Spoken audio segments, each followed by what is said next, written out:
This is Roger with iGadgetGeek. Today we're going to be taking a look at my custom Moto X. Now this is the AT&T 16 gig variant, and I did get to build this through the Moto Maker. So we're going to dive right into that in just a second. But this phone does sell for $199 with a 2-year contract. Now in the store you can pick up a black or a white version. Now if you would like to do a custom version, you can pick up a prepaid card or purchase it through AT&T's Moto Maker.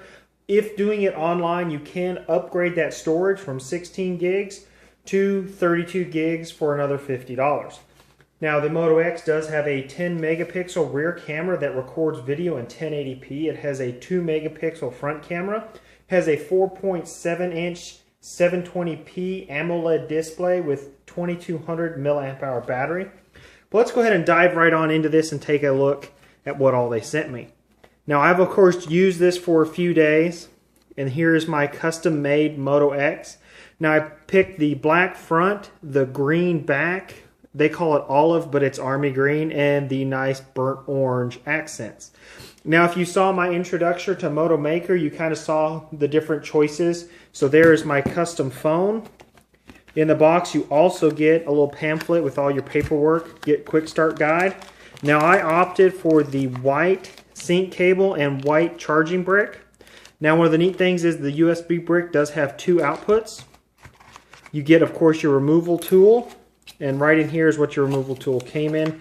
Because this does not have a removable battery or expandable storage, so you will need this removal tool to access the SIM tray.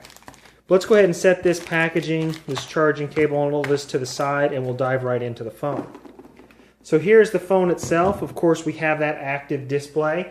Once you actually move the phone, it'll show you the time and show you any notifications. Nice feature, you don't actually have to hit the power button just to check the time on your phone. You can do it just by moving.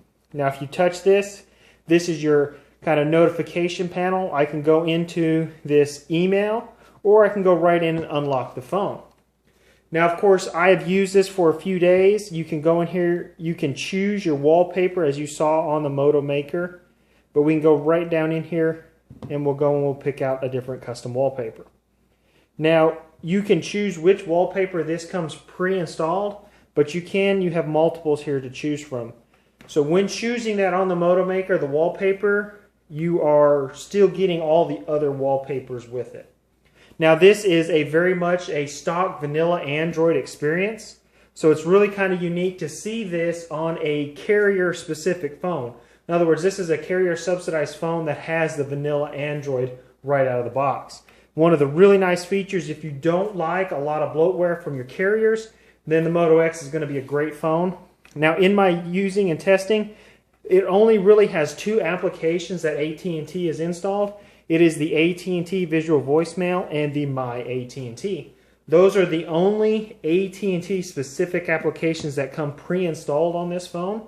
Now of course if you've seen Android Jelly Bean, you've seen this stock experience. Basically this is the same type of experience you're going to get on the Nexus 4 or a Google Play Edition phone, but here you're getting with a carrier subsidized phone. So we can go right down in here to About Phone. Now as you can see, this is on Android 4.2.2. It is the Moto X. Now we're going to go up here to storage. Now storage out of the box, I have right now 11.8 gigs available, and you can see I've used some of that. Now that is the one thing you want to keep in mind. This either comes in a 16 gig version or a 32 gig version. There is no expandable storage. So whatever storage you purchase is the storage you're going to have. But one of the real nice features, you have Google Drive. And once you sign into Google Drive, they give you 50 gigs expanded Google Drive storage when you purchase the Moto X. So that's a nice fact that they're going to augment that built-in storage by giving you a whole bunch of Google Drive storage for free.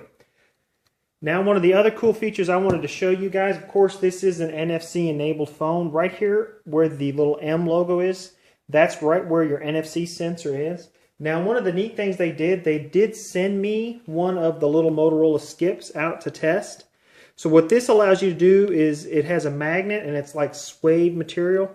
You can put this on your clothing and you can use it to actually unlock your phone without having to enter your PIN code. So you pick your phone up, you got your time, so let's say you want to unlock it, you hit your unlock button, and you're presented with your passcode. Well, if you just touch it to the skip, it's going to go ahead and unlock your phone. Neat little accessory, the fact that they threw that in. Now, I don't think that this is going to be free to everyone else that does the Moto Maker. I do believe this was because mine was a media unit. So that's a pretty cool little toy there. If you use a passcode, this is a great way to use this little NFC-enabled device to unlock your phone. Now, one of the other really cool features is the quick camera access. So I've picked it up and it showed me my time. So let's say I've picked it up and I want to go into the camera. Just a few quick switches of the wrist and bam, we're into the camera application. Pretty cool. You get all these really cool new features with the Moto X and the fact that you still get a very vanilla Android experience. All in all, for a $200 phone, it does have a smaller screen. Now, it's not the giant screens we've come to see, although it's not a small screen. 4.7 inches to me is a very good screen size, but it's not the 5-inch display we've seen on the S4 or the giant displays of the Note 2 or the Galaxy Mega. All in all, it's going to be more of a pocketable size phone. Now, that has been my full review of the AT&T Moto X, and this has been Roger with iGadgetGeek.